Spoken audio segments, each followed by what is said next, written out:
Okay, so let's talk then about, you have, from all of these collaborating leading experts that you have written books with, or that you're writing a book with right now, Mm-hmm. where do you see, like, what are the similarities and what are the differences between, because this is a huge issue where I know we have talked about this, maybe in your podcast, or maybe when we did our pre-podcast that maybe should have been the podcast. Happens all the time.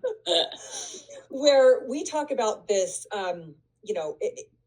people will come in and just be like, but this person said this.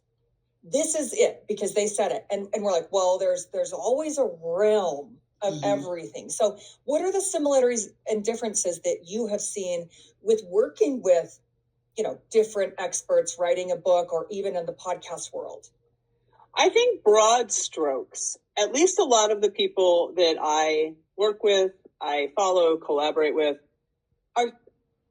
have the same wide guardrails, let's say it that way, or hit the same broad boxes. They do, women should be resistance training. Some of that should be heavy.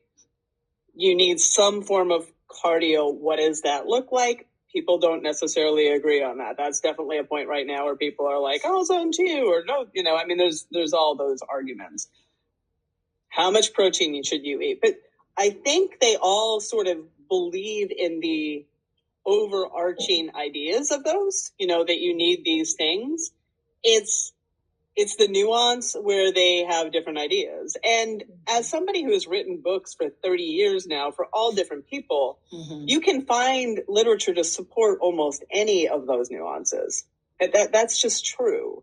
So people get real lost in the weeds, but I always encourage them, like, just pull back and look high level what people are saying, and you will see more similarities than differences.